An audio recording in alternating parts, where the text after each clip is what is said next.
All right, welcome back. This is Black Lodge Trivia Night, and we are doing part 16 of our Let's Play of the 1992 Microprose, in my mind, classic, Darklands. Takes place in 14th century Germany. It's kind of a fantasy RPG that I feel like was way ahead of its time. And so last time what we did is we got to the part of the movie where we, bust the case wide open. I'm hoping today we can get to the part of the movie where we realize this goes all the way to the top. But I'm not sure how that's going to work. Let me really quickly switch over to the map just so we can show what happened sort of in better detail last time. Last time, we finally got word of where the sort of secret Satanist Cabal meeting was going to be. It's going to be northwest here of Groningen. And I was close enough away. I was close enough and had enough lead time to be able to get there and actually infiltrate the proceedings. From that, we learned the secret monastery where a lot of this is being sort of coordinated from is, let me see, I think I have it written down here, northwest of Flensburg. Flensburg is up here in Denmark, so somewhere up here. That's where we're looking to go. Now, so that's what that is. Let's get the game started. Story continues. Let me see which one. 2057. Okay, so we can definitely lose 14s. I'm going to clear some of these out just to make it a little easier. 14. Okay, so we got 16s, 9, 10, 1005, I think is going to be it.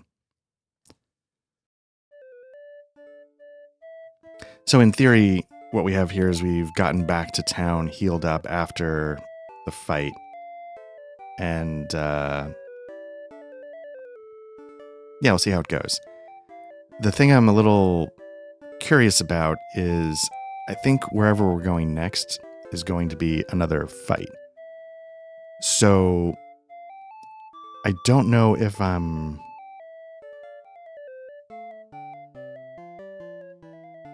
I don't know if I'm ready for it. I guess that's the trick. I don't know if I'm ready for it. So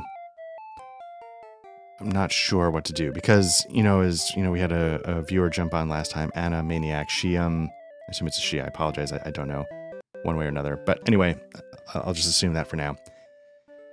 I guess they pointed out that, hey, everybody throwing all these alchemical potions at you are destroying your armor. And I was like, oh, and sure enough, I then checked the quality of my armor. My once 30 plus quality armor had plummeted down into the teens.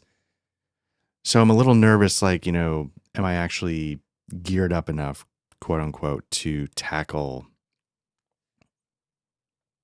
like another big, sort of big fight. Especially since, I've sort of blown the few healing potions I had. I need, potentially it'd be good to get a couple more, but for that you need money. I don't know if I actually have any. Oh, I do. Okay. I was about to say, I thought I started rebuilding my coffers, so to speak, but, yeah, anyway, so yeah, we're in Groningen. I don't know if I did the usual routine of, talk to, whoops, I don't want to do that. Learning saints and so on and so forth. So let's quickly jump up there. I might check to see the quality. I guess I could look it up in the clue book what the quality of the equipment is here. But for now, let's just head up here. Let's see. I must have already done it because we can't study saints. Tutoring could be good. But they're not going to let me get any help. All right.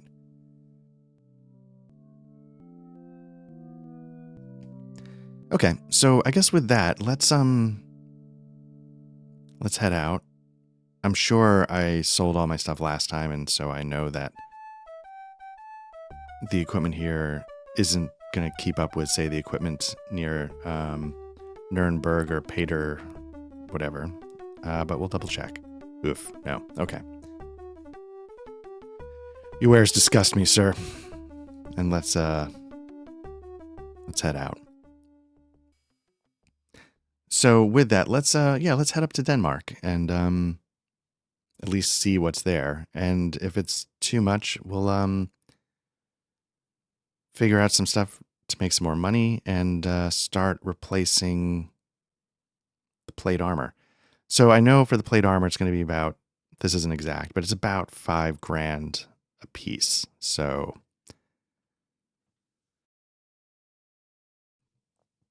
that's a lot of money. So, I basically could get, by the time I got there, I could get like 3 pieces. So, we're making progress, but it's not entirely ideal. Okay, so basically we want to cut straight east to Lear. I mean, I guess we could take the road south, then cut east. But let's go cross country here in the winter and see what happens. I'm assuming that's... Oh, no. Okay. I didn't know if that was swamp or water.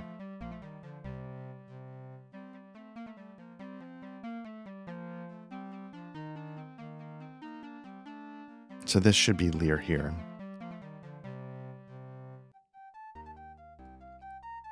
I'll just double check. East of Lear. So now that we're in Lear, we need to basically start cutting east to Bremen.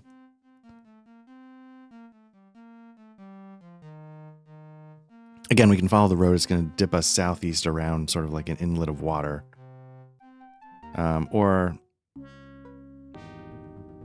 Okay, I'm going to try and talk my way out in case there's any benefit. I think... So one of the problems is like Sighard's speed common and stuff is going up high. But Sigrun, I think, is the one...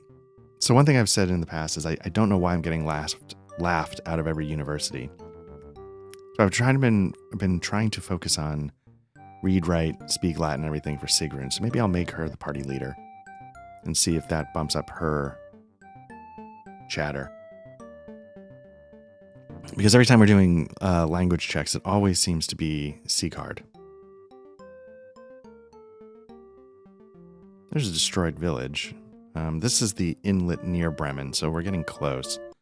Let me check out this destroyed village real quick.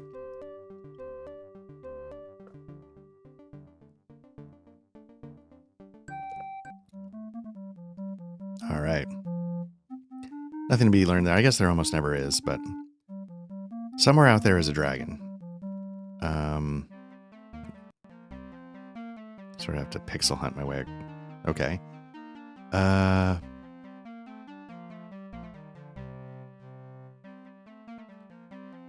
You see a modest sod hut. There seems to be something sinister about it. Hey, Matt, how you doing? Figured I could either catch up on my sleep. I could work on that lifelong dream project that I've always wanted to accomplish and would make me the happiest I've ever been, or I could play some Darklands. And I definitely went with option C. Let's do a little praying for... Speaking of saints, I need to figure out where to get Hedvig so I can eliminate the wild hunt. Not that it gives me much trouble, but just to say I did it. Base success of 44. I wonder if that's like your religion skill. I've been trying to pump points into that as well. Let's get this up to 85. Let's pray. As he finishes the prayer, Henri is quickly convinced that nothing but an honest widow lives here. So let's go see if we can talk to her. No, let's be creepy. You see nothing but a blonde woman puttering around the yard. She says something to a couple of very large dogs, or perhaps wolves. Then goes inside and starts cooking. Okay. Everything seems above board. Let's storm the hut and batter your way inside. Let's walk up and knock on the door. She says, "Begone, travelers." So I'm not so concerned about this because we've already done the bulk of the witch stuff. Like we found the Cabal last time. We did what we had to do. So let's live and let live with the witches from now on, unless we need to go back to it. Again, I'm just trying to pixel hunt my way across this river. Did I do it? I did it. Look at that. Okay, so now we're going to follow this road up to Hamburg.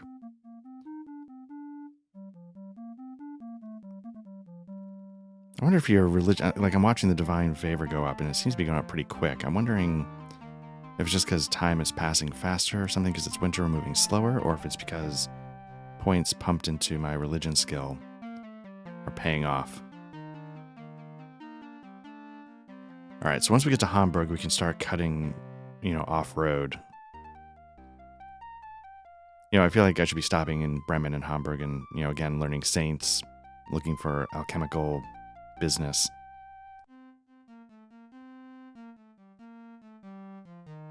Yeah,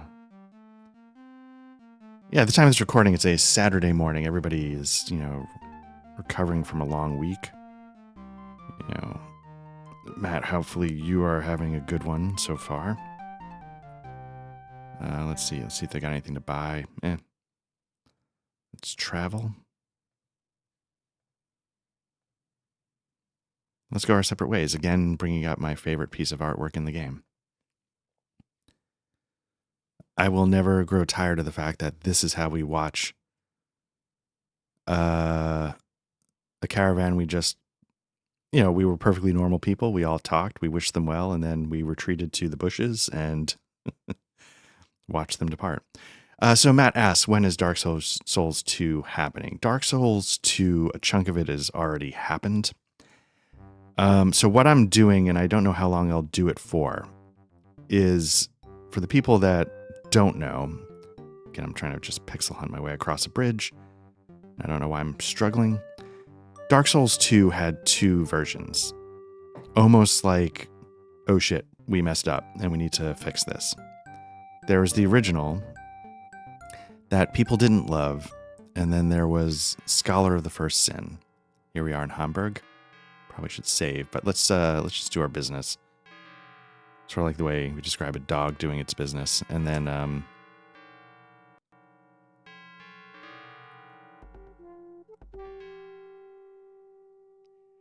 so there's these two versions of Dark Souls 2.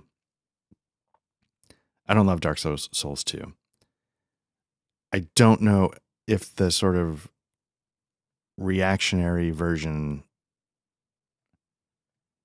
of Dark Souls 2, Scholar of the First Sin, is necessarily better or worse. But in my mind, it wasn't like the sort of, I don't know how much it matters, but like the designed intent, right? That all this time they sort of crafted what they were going to craft and they put out Dark Souls 2. I think a lot of the buzz at the time was negative, and in my mind, and so they start working on DLC. Great. As part of working that DLC, when they package it all up together, they sort of retweak a lot of the levels. In my mind, it was sort of like an, oh shit, we messed up. We better, try and fix this. But that doesn't necessarily mean you are making something better. It means you're sort of reacting. Some people, another game that this happened to is, say, Mass Effect 3. They had the 3 endings. Everybody's like, oh shit, like I don't like this at all. And they're like, okay. You know what? Let's do this. And they come up with something else that everybody was like, yeah, I'm not happy with that either. So I don't know what the right move is, but I thought it would be interesting to show, at least in like the early levels, what they did differently. So basically here I am just looking for what we got going on with Saints. And so what I did so far is one of the first areas is Forest of the Fallen Giants. I'm almost done with it. But I literally, okay, let's do chunk A in vanilla. Let's take a look at chunk A in Sins of Solar Empire. I keep saying that. Scholar of the First Sin.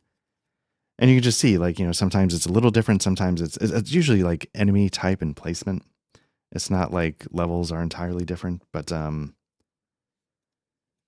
it just and I'm going to do that for a few levels just to show how they're different. And then if I stick with Dark Souls 2, because I don't actually love Dark Souls 2, I'll pick one version and finish it on that. Okay, we got 2, Lazarus, Isidore, and Wolfgang. So let's start with Isidore. So yeah, that's, but I'm not going to do that live because that's there's too much bouncing back and forth. It takes a while.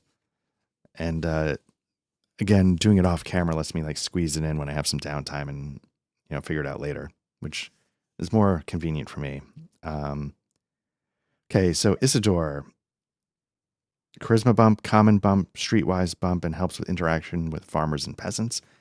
Now we already have some saints that do that. Let's see what the two Lazari.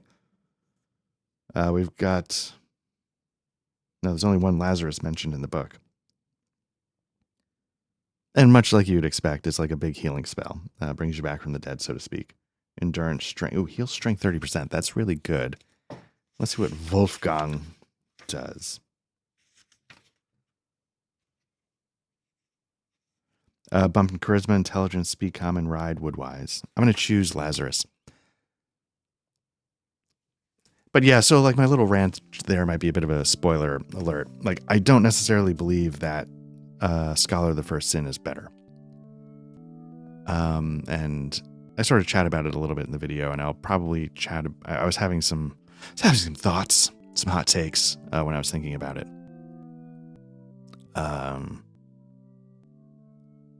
So basically, for at the moment, I've cleared most of Farce of the Fallen Giants on vanilla.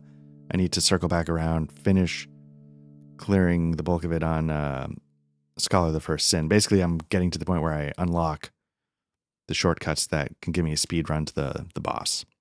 Let's see, tutoring. And then once I do that, let's see, Master of Novices, provide instruction, etc., etc. We are law-abiding. We will be at the inn. So let's head to the inn and let's take up residence and study. We're going to earn. We're going to, let's see what they can train. Religion. She's going to train. I'm going to keep going with read, write. Because I'm hoping that's going to get me in eventually to the universities without being laughed at. So, yeah, anyway, at some point soon, and then, like, it'll be a slower release than other Dark Souls, because I'm not just, pumping them out. I'm trying to take a game I don't really enjoy playing and play it twice. So I feel like a lot of smart thought went into that. Okay, so we've gotten some training in our skills. Let's start heading out, making our way northwest to Schleswig and then Flensburg, just beyond that. Oh, wait, you know what? Let me see if I can buy like alchemical potions, reagents, anything like that really quickly before I leave. And so because I've set it up in the stupidest way possible, I don't know how much of the Dark Souls stuff I will play. Dark Souls 2. Because a lot of it's just to show like, hey, there's these two versions. Here's like a moment to moment, like, oh yeah, like, look, this is different now. And, make your call. So I'll say this. I hope there is some DS3 tonight. I've been enjoying your DS3 playthroughs. I do. I wish. I think, does Twitch keep things forever, or does it sort of disappear after a while? Because it's a shame that if they don't keep it, it's a shame that your playthrough is fading into the ether. So for the people that don't know, like I said, Matt was doing some Dark Souls 3. Matt's a better player than I am. And it's more fun watching somebody who just picks up a big FU club or whatever and just bangs the shit out of everything. And does it with skill, which I do not. Okay, what do we got? Breath of Death. Sunburst. Sunburst can be useful. I think... yeah, Unga Bunga is just broken. But I feel like... I feel like they know that, right? I feel like that's a choice at this point, right? It has to be. Little spoiler alert. I think Sunbursts, we haven't found the dragon yet, but I feel like that's like a cheat code for the dragon fight. I don't know if that's true. I thought it was, though. Let's purchase some formulas. Let's get Sigrun Sunburst just in case. I don't know if I got it or not. Let's purchase potions. Oh. I don't know why they have to be so difficult. I just want to back a truckload of money on them and dump it all over. Let's get out of here.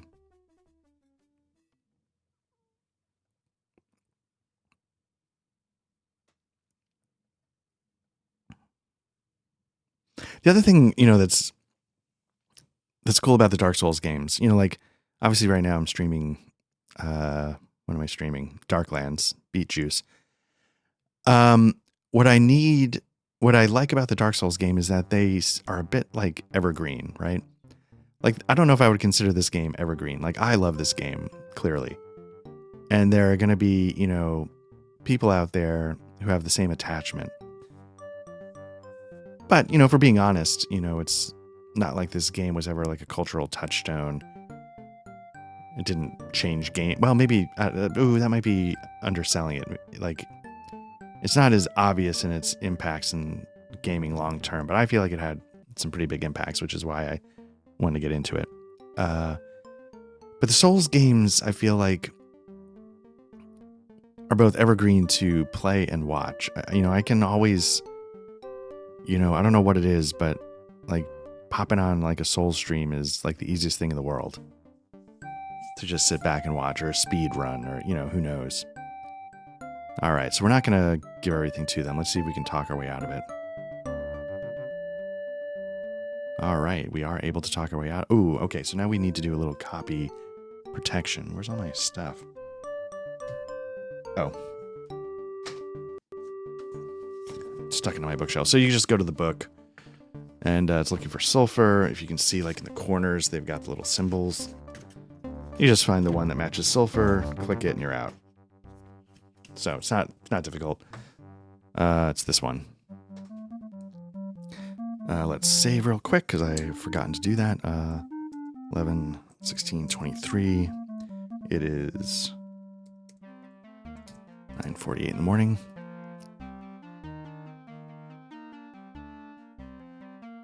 Oh, that's too bad. Yeah, so I'd watched, I don't know if I watched literally every moment, but I watched most of your run so far.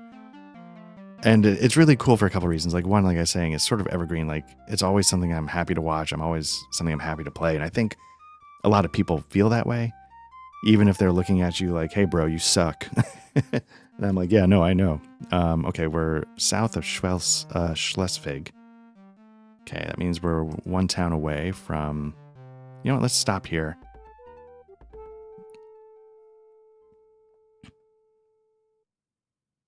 And just take a quick look at what they got going on in terms of an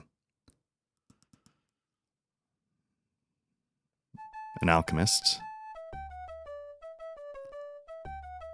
See if we can buy... Oh, trading. Okay, this is something I think is important.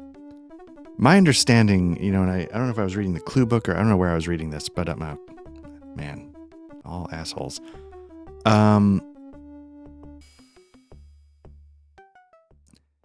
Trading for formulas might be the way you get most of them. There might be like a ton of formulae that are not available to buy.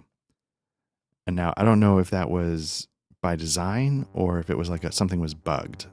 And so I don't want to start spilling tea. That's not true. I don't know which it is, but I was coming across that like, hey, you need to actually like trade for formulae a lot more than buy it. And I was like, oh, okay.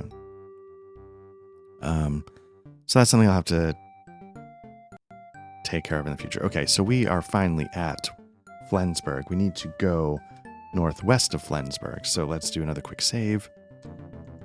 Even though it's only been like 45 seconds. I was making a point though. But it's too bad the early parts were lost because I was having a good time watching that. Because again, it's the Souls games is really the 18th. Wow. The Souls games take a lot of, I just did that date completely wrong. I think I made it like September 18th.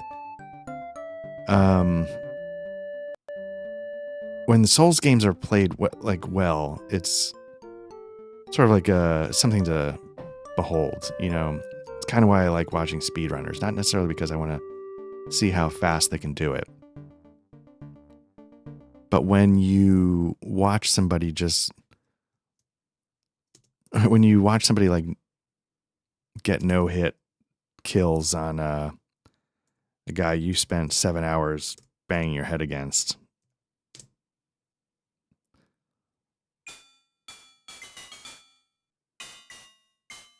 So part of this is, you know, if you don't know, Matt and I, you know, when I say Black Latch Trivia Night, Matt's one of the others and Patrick is the third. Patrick, I don't think is into Souls at all. I shouldn't speak for him necessarily, but I think that's the case. But Matt and I want to talk about Souls as, you know, giant fangirls.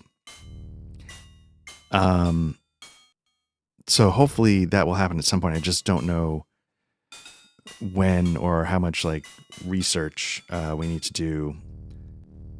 I'm usually quite comfortable speaking from a place of ignorance and embarrassing myself, but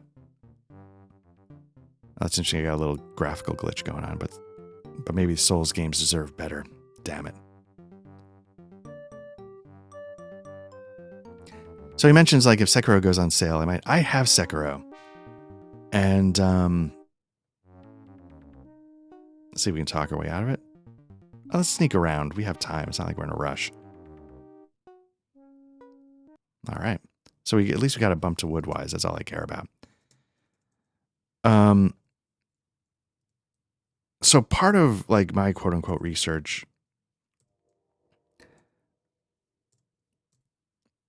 like I can tell you, it's, you know,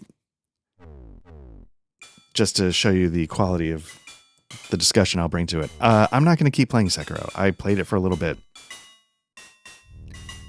and it was a pain in the ass because I'm not good at how it's asking you to play. Here's my hot take that might make Matt flip a virtual table. I don't think I'll ever play Bloodborne again. As much as I genuinely love the setting, it's not how I like to play Souls games. And there's some other things about it as well, from the mechanics perspective. Okay, so I think we've hit the northernmost reaches of the map. There was a castle here. Okay, so here we are. You were surprised to see a Holtzfrau, woodwife of the Schrotts. She seems worried and motions for you to keep silent. She's telling us about the Wild Hunt. She's also the one who tells you, hey, Saint Hedvig is the one you need to learn. So I'm wondering if this here is the monastery we're looking for, but I'm just going to do a quick perusal just to... Yeah, so Matt's like, how dare you? Yes. I love Bloodborne. And my experience playing it, the insight, I loved it. But if I'm going to go back... Okay. I should save. I'm going to do the date correctly. It's 11... Maybe I did do the date correctly. 1823, and the time is 09:54. Maybe I did do it correctly. But if I just want the gameplay loop, again, because I find these pretty relaxing, Bloodborne is not the loop I'm going to go for.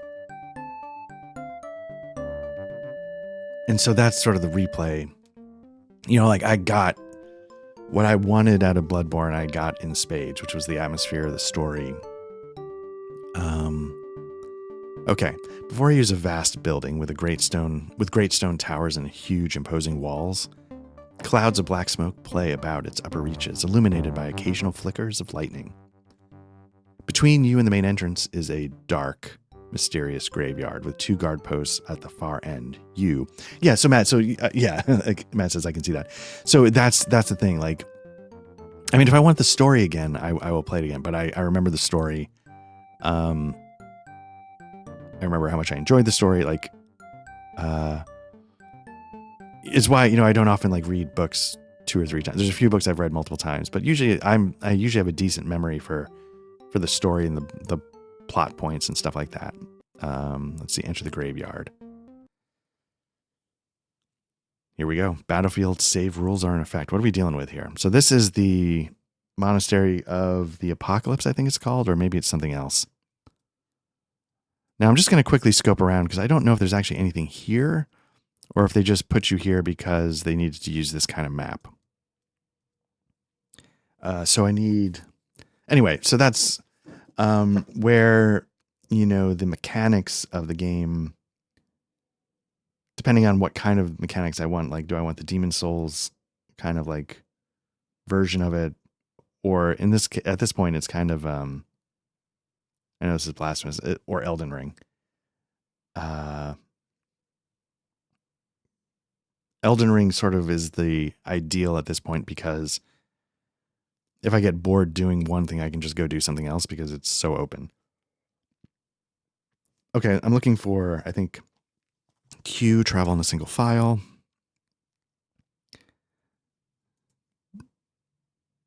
If I were to do, like I just did Dark Souls, and that was a lot of, you know, nostalgia, and because I, you know, wanted to have it on the list here.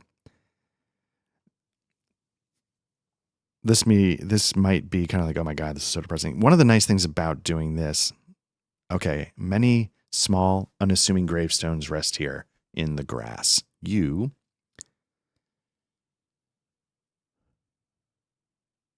I know what I'm supposed to do. You need to, we could call upon a saint for aid, but what you need to do is you need to say out loud one of the names on the stones. There are 5 gravestones with the names you can read. The names are Peter of Stade, Arnold of Seidel, Reinhard of Agronigen. I don't know if I'm saying that right. Papo Spalaten, and Albrecht Gebel. You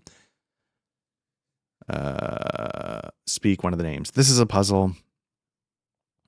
I didn't mention this before. When you're at the Satanist, conference retreat, what you need to do is not only do you need to remember where the monastery is, you need to remember the name of who was running the show. Now I know it was Reinhard. Reinhard of OG. A sudden sound like trumpets before a battle echoes from the battlements of the fortress monastery. In the wall facing the graveyard, a door suddenly appears.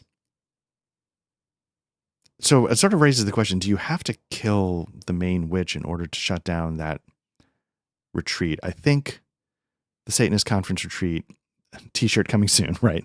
I do think maybe you do have to kill them, or do you just have to get the information and then retreat or something? I don't know, because I'm wondering if he would be here in the graveyard, if there's a way to do it where he wouldn't be here in the graveyard. That's what I'm trying to say.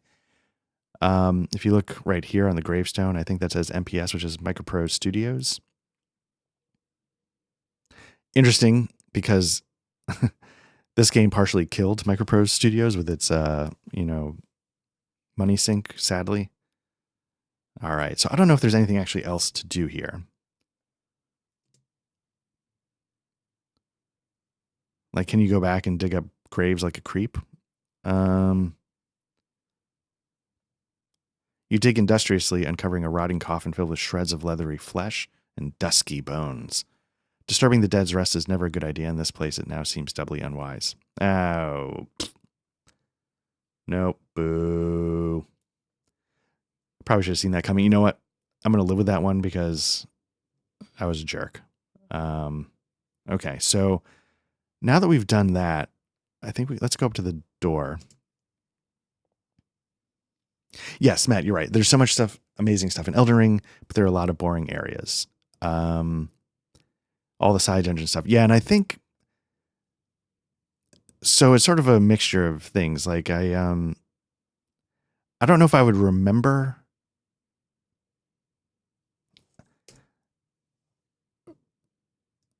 All right, so this is on.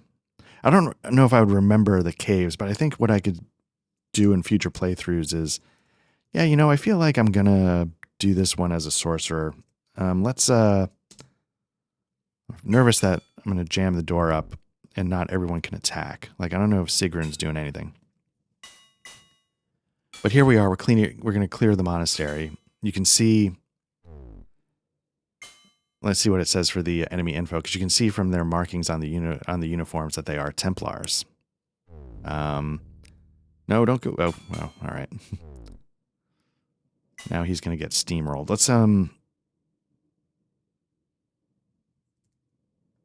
Let's pull everybody back a little and see if we can get C card. So I think Animaniacs last time was telling me if you use the flee, that helps you disengage from combat.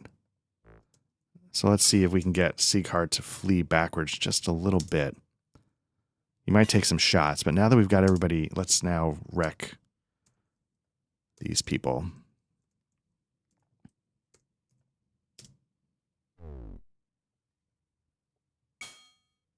Anyway, yeah, so I think maybe like the nice thing about Elden Ring is if you know the kind of build you're going to go for going into it, yeah, you just say, okay, what do I need? What was it again? I need this, I need that. Okay.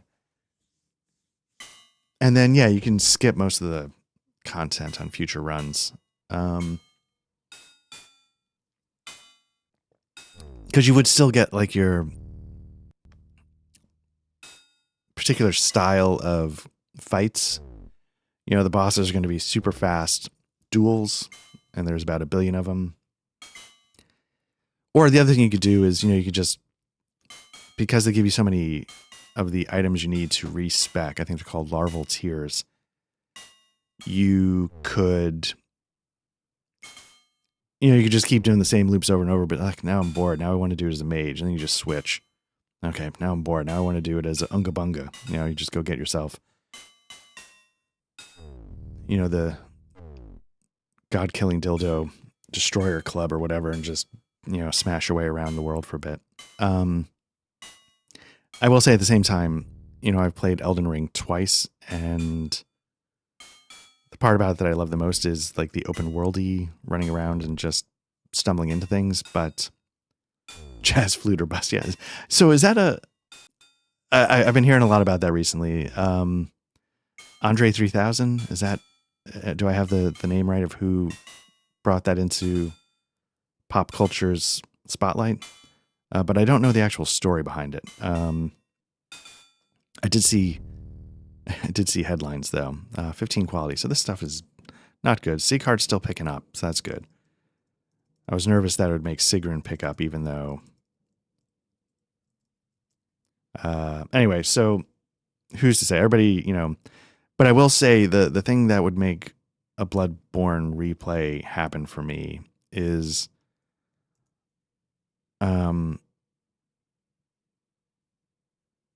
you mean the bubble blower? Yeah, yeah, the bubble blowing weapon in Elden Ring is something I did not appreciate until Matt pointed it out, and then I was like, holy crap, this thing, especially against like dragons and stuff like that, where there's like a big hitbox. Oh, okay, Andre 3000 is an instrumental album on the flute. That's why. Okay. Let's see. We need to. Can we just open the chest? There we go. Oh, look, 45 quality Essence of Grace. That's great.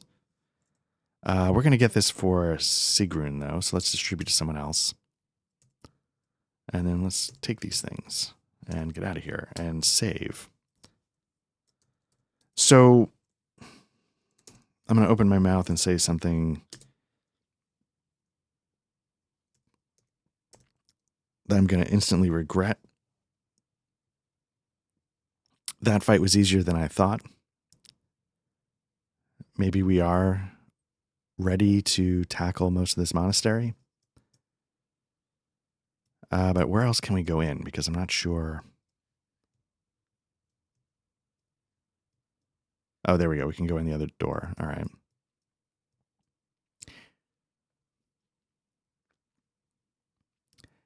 Yeah, but so anyway, the thing that would, there is nothing else like Bloodborne in terms of story setting.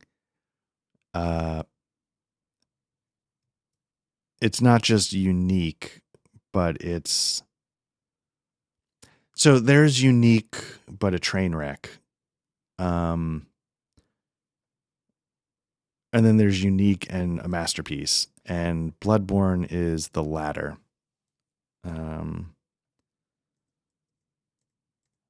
Why am I not opening a door? Yeah, why am I not doing this? There we go. Okay, again, we're going to let these guys come out.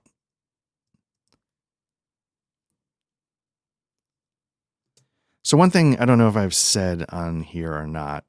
I'm a sucker for Templar conspiracy stuff. Where are you going? I love that as a narrative force.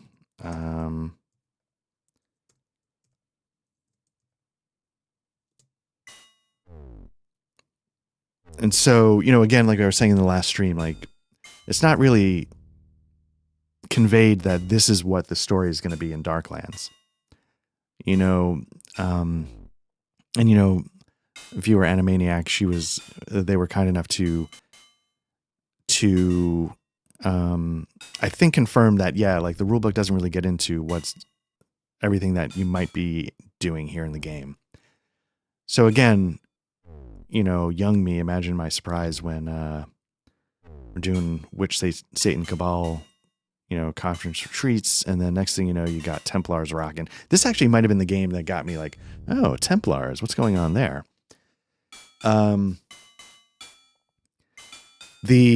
My uninformed, incorrect, in a nutshell version that's always gotten me hooked is that, the Templars were sort of created by a special, papal bull. Oh, hey, Animaniac, you're here. Yeah, thank you. Thanks for jumping back in. So yeah, the special papal bull gets created, giving rise to this special order of like warrior monks that are not required to answer through the usual chain command, which I think automatically puts them on a rough footing with the rest of the Catholic Church. Not everybody's thrilled by that. Cut to the Crusades, where they take on a prominent role of fighting for Jerusalem. And this is the part that, again, I don't know if it's accurate, but this is the part of the lore that always intrigued me. They start amassing riches, just riches out. You know what? I'm going to say it. Riches out the ass. So they start stockpiling the riches. As things go on, they start moving the riches. Nobody's quite sure where. The King of France at some point wants to fund a war and realizes one of the largest sources of income are the Templars, and the Templars say no.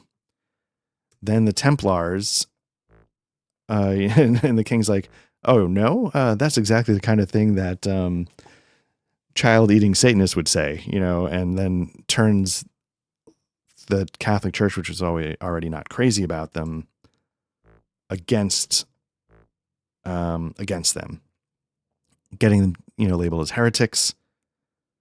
Right, exactly, Animaniac. They're a fun subject because it either can be good or bad, and it doesn't have to be simple. It can be like this web of conspiracies and what's going on, and et cetera, et cetera. Travel in single file, travel individually. That's what I'm trying to do to sort of get people through the door. So once, King Louis or whatever, doesn't get his funding and gets pissy and convinces the church that they're a bunch of heretics, the church comes after them, and et cetera, the rest. They get burned, prosecuted, murdered. Some escape and go into hiding. Some people say that's why the flag of Switzerland is what it is, et cetera, et cetera. I heard some of them went to Spain. But yeah, the idea that you have this group that has a ton of money, so much money that like leaders of countries turn to them for help. They have the power to say no, and then they're hunted by an even more sort of organized new win. We're going to give that to Sigrun. Yeah, like Animaniac was saying, it makes them like just the perfect subject. There's just so much going on. You can take or leave as much as you need to make your story interesting. And then Matt asked, what's your favorite Templar conspiracy content? I mean, I have my answer.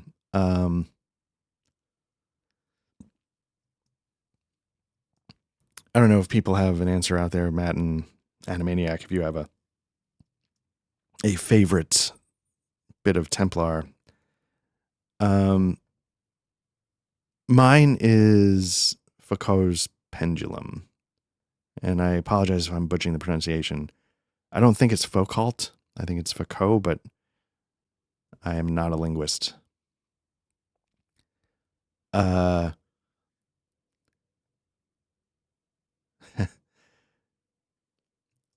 But clearly that book did not have sort of the cultural impact of a Da Vinci Code.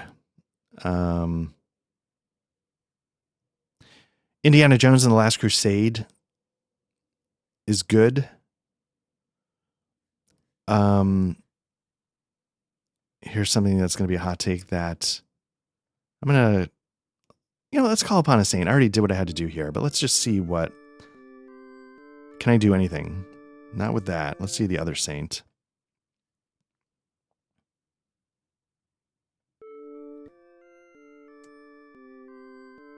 So I'm not going to pray right now. But yeah, my hot take on Last Crusade is it's not as... None of the Indiana Jones movies are as good as we remember when we first watched them. That's my hot take. Saints have a minimum virtue requirement. Oh, interesting. If you don't have a high enough virtue, it doesn't matter how much DF you spend. Oh, thank you very much, Animaniac. So yeah, there's a lot of mechanics that I do not have a handle on. And so I've been trying to boost up virtue as I could. I took a virtue hit. I don't know if you're here for an Animaniac, because I tried digging up one of the bodies just to see what would happen. And I realized, you know what, I'm going to live with that one instead of save scum it. The opening to Indiana Jones and the Last Crusade, where you literally explain every single detail of the character of Indiana Jones in one afternoon in Utah. I was just like, oh, you gotta be kidding me. It was the first, I don't love Steven Spielberg movies as he got further and further into his career. And Last Crusade might be, for the movies I've seen, the part where the things I don't love about his movies started to take over the things that I thought were good about his earlier ones. Matt asked me if I ever got to read Between Two Fires, and the short answer is no, but it is, I don't know if everybody else is like this, but on my coffee table is a stack of books like, this tall. I can't, I only have so much room on the camera. So it's on that stack, but also on that stack, are some RPG books, Masters of the Air, which is the one I'm trying to get through now because it's coming to Apple TV soon. There's a Templar faction in Pathfinder 2E. That's very cool. Is it in the core rulebook, Matt? I don't know. Is it, or is it like one of the extras? Because I do enjoy that stuff, but I feel like I've done okay with the character we're running through Menace under Otari at the moment. Okay, so the reason why I'm just kind of wandering around here is because I don't know if I've missed something. I've sort of cleared the opening area of the monastery, I believe. But I'm not sure what... I feel like I'm supposed to be able to do more. I feel like there's a whole... I thought this was a whole thing. Like you could go upstairs, you could go downstairs. And I do not recall. Oh, there's a whole book. Well, then that is going to be money I flush down the toilet. Okay, how to find it, how to prepare. What to remember, how to win. You mind if... Okay, entering. Outside the monastery, okay. Oh, there's a hidden entrance. When you enter the grounds of the monastery, the true entrance appears when you say the correct name of the tombstones, which I have done. Dealing with the enemies in the outbuildings can yield useful loot, which I feel like is what I just did.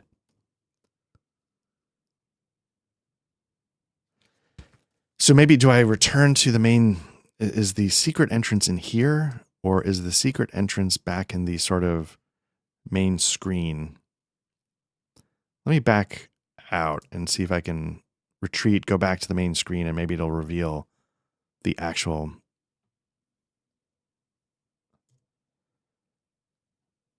entrance. So let's just quickly save just to be sure. 11 and 23.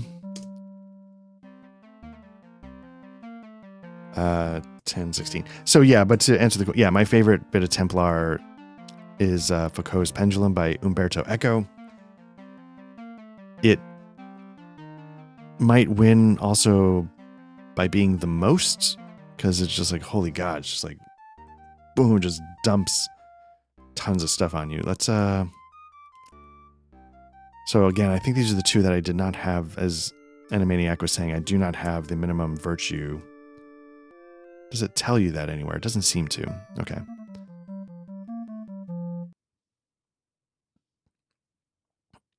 Okay, so I'm back here at the graveyard.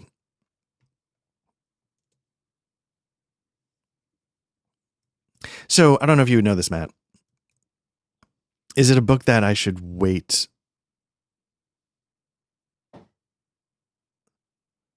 Oh, interesting. Animaniac mentions that you only get that information in the clue book. So that's the trick about the clue book. If you can get your hands on the clue book, it might even come when you get like the GOG version. They might do a scan of it. The clue book doesn't just say, hey, here's how you win the game or how you solve the puzzles. It provides an in-depth explanation. We want to say, I think it's Reinhard. Okay, that's great to know. Animaniac says, yes, the GOG version. She confirms that the PDFs, whatever. Yes, they are there as part of the download. Sudden sound like trumpets before battle, echoes from the battlements of the fortress. In the wall facing the graveyard, a door suddenly appears. I don't know if that happened before and I just missed it. Oh,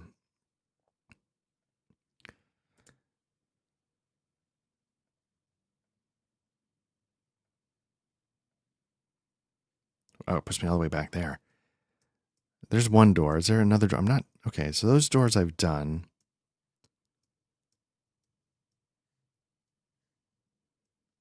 I think I'm walking in a single... Am I walking? There we go. This isn't the part I expected to get quite so tripped up on. But yeah, Matt, I was about to ask if you had heard, is that book going to be something that gets like reprinted as part of their new updates? Like, do you know if Pathfinder's doing the whole library, or is it just sort of the core books? Or is it just the core books to start and then later everything's coming? My new core books are en route. They have shipped and should be here, I'm hoping, before Thanksgiving. And I'm looking forward to taking a look at that. Oh, that's true. Nothing gets replaced. So yeah, maybe I'll hunt down that Templar book. Yeah, I don't know. Does anyone in the chat, do you find the Templars fascinating as like a story hook? And what were your favorite kind of things? If you have favorite, like you mentioned, Between the Two Fires. That's one I still need to read. I think you were the one that recommended it to me. So if that's the case, I appreciate it, but I apologize for not getting to it yet. I'm not sure where I'm looking for this door. I'm assuming it's one of these two doors. Like, they had one door, but then the other door opens when you say the name, but I don't know if that's the case. And then if that's true, then I don't know what I'm supposed to do beyond that. Okay. Beyond Two Fires is not explicitly Templars. I guess it's just sort of that time period and the atmosphere of some of the role-playing games we've done, like Days Vault.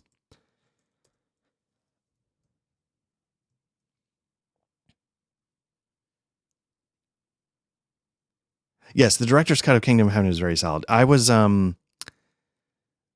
really pleasantly surprised. I don't know why I was surprised. When I saw Kingdom of Heaven in the theaters, it felt like they tried to jam it in too quickly. It felt very rushed. And you sort of get that feeling too from like the third Lord of the Rings movie, Return of the King. It just felt like, for the theatrical cut, like they need to check a bunch of boxes so it makes sense. but it's not the pacing they would have chosen.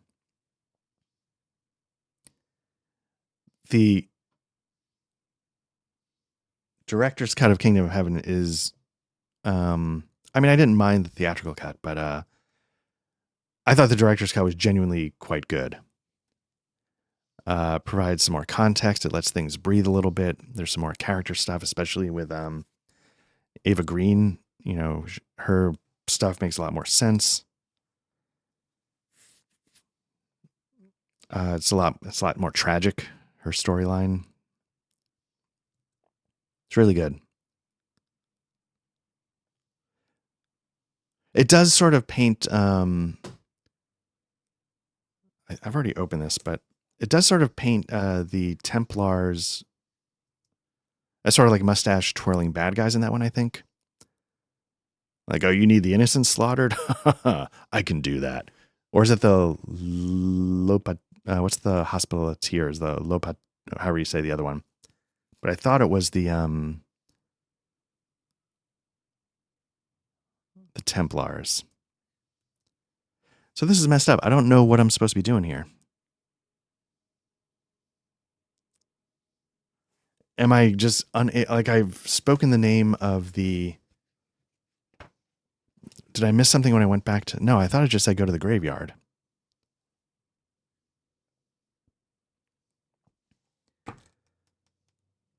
I've spoken the name of the person that's supposed to open the secret entrance.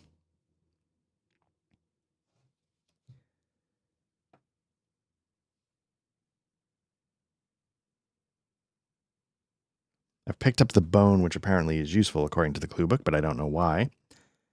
At the moment...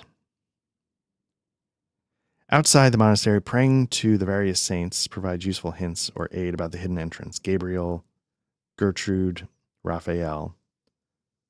Could weaken some of the enemies. That's fine.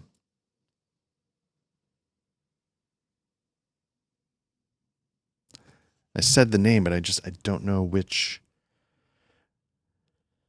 That's a good question. Animaniac says, where was the entrance at? I honestly, I do not recall. I know you had to go to the grave to say the name. In this case, I think it might always be Reinhardt. And that, sounds trumpets, and that opens the secret entrance. I just assumed it was one of these two doors. I'm not seeing anything along the walls that opened up. I apologize for this. This is, again, like I said, this is not where I was expecting to get tripped up. I don't know if other streamers do this kind of thing where you're sort of, I wonder if other streamers do stuff to avoid this. Like, would they, in order for the benefit of making a quote unquote good stream, would they watch a video or do it once so that they know where the entrance pops up and how to get it to happen, so that when you actually go on stream, you don't fumble around like an idiot?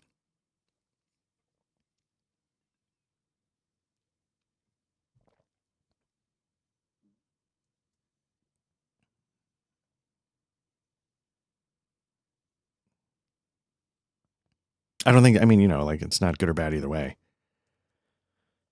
There's a certain authenticity to watching someone flail on the internet. Now,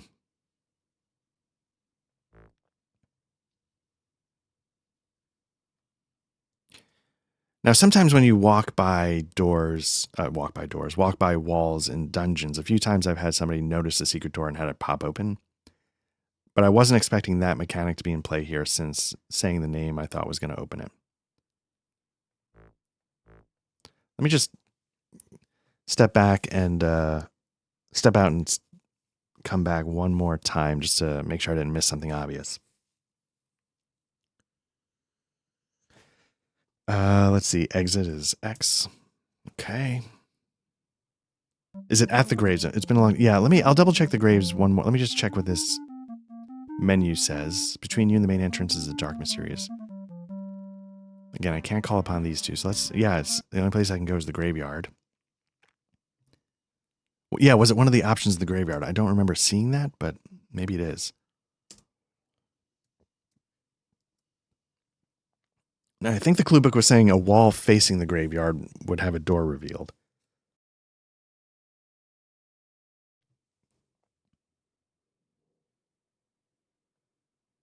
I'm not seeing something graphical.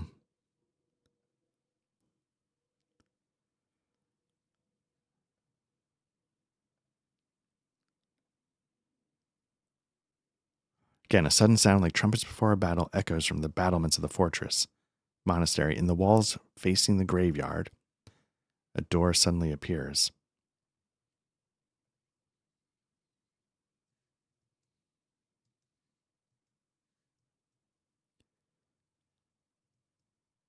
You know what I'm going to do? Let me do something really quickly. Let me save this, even though I haven't accomplished anything. 11, 18, 23. The time is 10:27. What I'm going to do is I'm going to load up a save game before I first walk in here. I think I have one. I just want to see if there are two doors on that wall when I walk in. And if not, then we know one of those was the door that appeared. We don't need the 16s. Delete. Yeah. Delete. Yeah. These are 18s. Delete. Yeah. Delete. Yeah. Okay. So we just did one for 10:20 something. Let's try one at 10:05. Let's give that one a shot. Oh, you know what? This might be too late. Let's give one more a shot. So 10:05 was too late. Let's give one more. 9:50. 9:54. Let's try that one.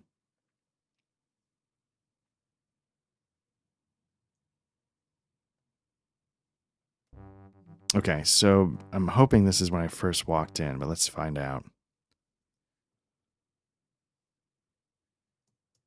There's still two doors there. Where? I apologize. I just want to make absolutely sure that I haven't tried the trumpets once.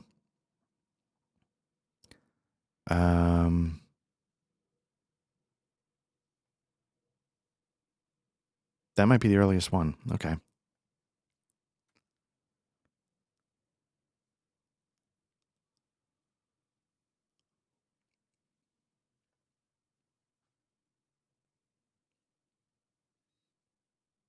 Okay. Let's see. How long have I been going at it? It's been an hour.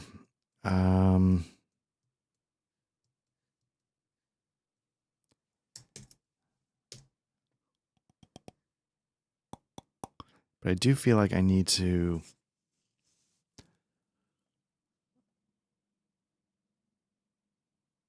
So this should be the most recent one.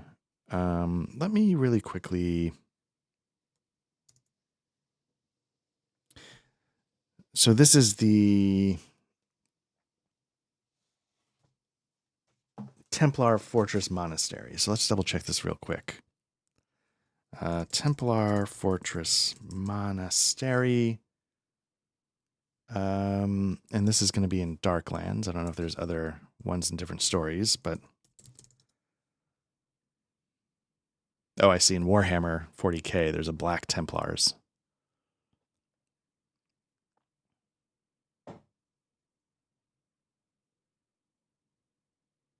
Okay, so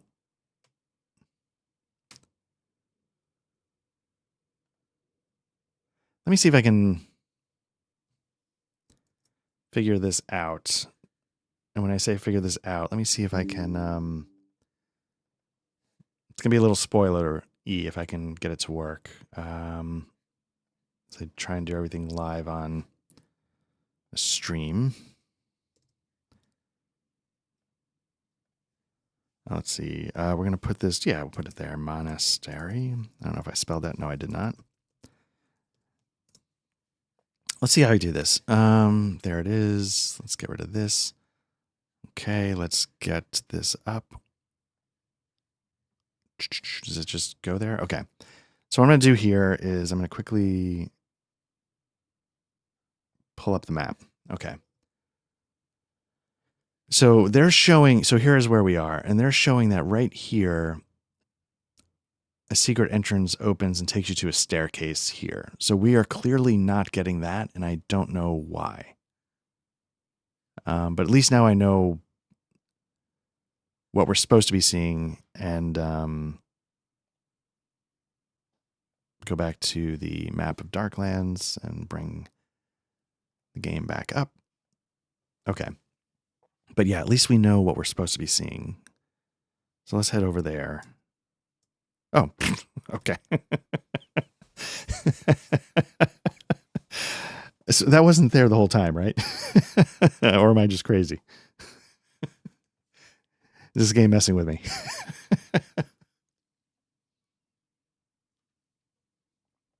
I thought I sort of scrolled the whole area. Is it paused? Is that why we're not moving? There we go. All right. Again, starting to lose it. So let me see. So yeah, I've been doing this for about an hour. I don't know how much longer I can go for this morning. So I'm wondering, well, let me get started on this, see how it goes. 18:23. I'm going to save it definitely because I'm not going through that again. It's 10:32. Luckily, I wasn't recording this and putting it out to the internet for it to last indefinitely. Okay. Nope. All right. This looks better.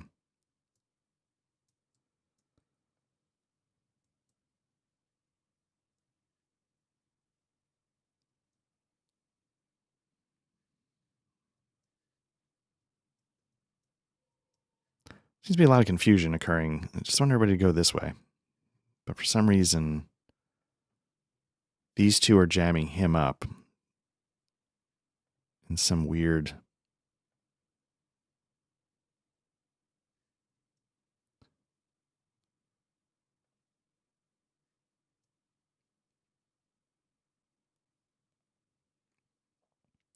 At some point, I'm going to have to go back and look at this and be like, yeah, did I actually...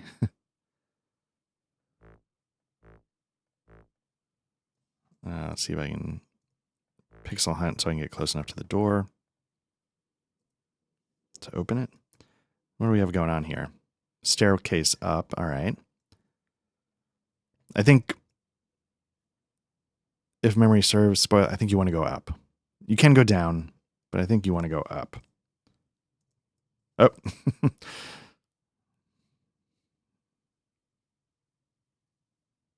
Gonna let them get out just so we can team up on them a little bit.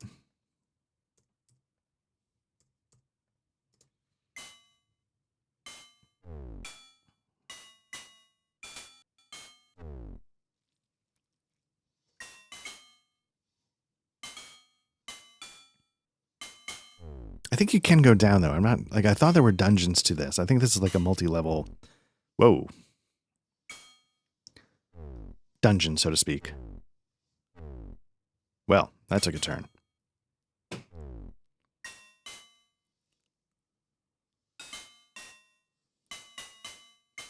So as you can see, Henri went down from stamina loss, which isn't the end of the world in a grander sense, but it sort of makes me think I might have to recalibrate my expectations here.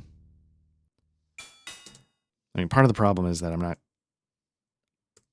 bringing the full force of my party against this fight because of the doorway. Again, I was trying to be clever and, you know, utilize the doorway to jam them up, but it's not like... Yeah, we might get a couple of fatalities here. So it's not like, you know I've referred to Icewind Dale a few times. It's a very, in my mind, a very tactical real time with pause. Can Sigrun finally help out now that all is lost? Um, not that the Infinity engine is like this, scalpel precise tactical combat engine, but you can do a little bit more with jamming up on doors and position. What are you doing? Sigrun's like, leaves me, I got this. Hopefully he can get through the door as well. Nope. So this could go very badly. Oh. All right. Did you find the secret door? Got distracted from my Kingdom of Heaven copy, but the 1-year-old wanted me to take every Blu-ray out of... Oh, very nice. Do they like to look at them? Do they look at the discs? Do they just like to hold the cases, etc., etc.? Did we find the secret door? The short answer is yes. I could have swore I looked where it was supposed to be, and then when I went back to look again, it was clear as day. So what I'm going to do is I'm going to let this party TPK happen, I guess. Let me see if this Eckhart can squeak out the victory. No. Oh, very nice. Take them all out, put them back, take them out. Nice. Oh, look, Henri in defeat upped his flail. With great effort, you raise your head from the cool, comfortable ground to see your foe grinning above you.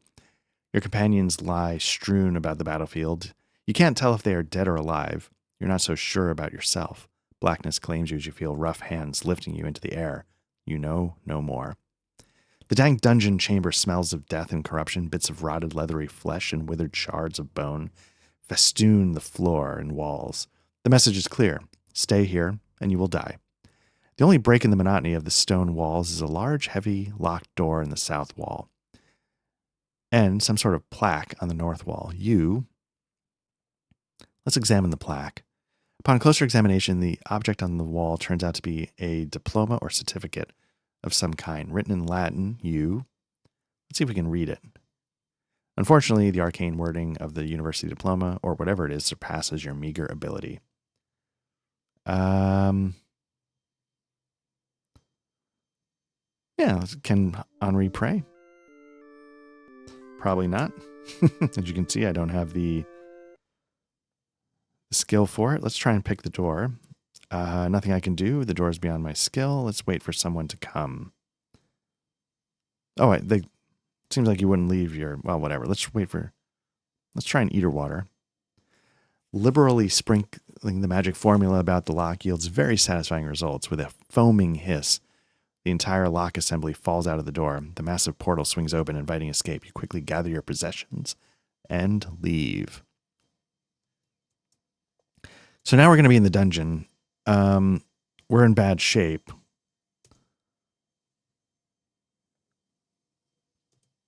But it's interesting that it wasn't like a, game over fail state. I don't know if they actually do that very often. Like, you might lose a party member, but I don't think you just have the game stop. I'm playing a game right now. My brother and I, we co-op games a lot, and we're playing an RPG. It's sort of a indie RPG called Outward. And one of the coolest things about that game is you can't really die. What they do is they come up with tons of individual sort of fail states where, you get captured, you get thrown in a prison, you get, taken by slavers. The door is solid oak with a rusty iron grating in the center. There's a small prison cell behind the door, but it is currently empty. A quick search of the cell reveals nothing of interest. No problem. But it was kind of interesting. Like, my understanding is that there's like a ton of these options in Outward. And part of the fun, even though it can be a little frustrating to, die, is how they work. Woof. What are we doing with here? Enemy info. What do we got? Skeletons. Interesting.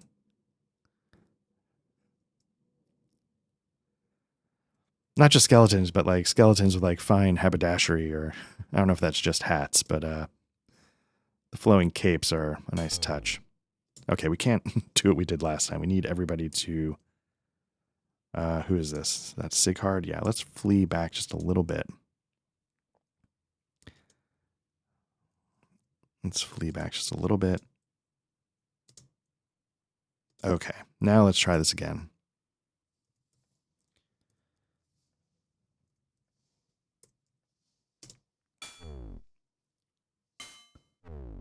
Wonder if this game has things like, you know, I think D&D has it where like you want to use blunt weapons against skeletons. Whoa, Henri just gets lit up right away and is dead. So I think what we're going to do is I'm not going to let Henri die. I've got too much invested in him.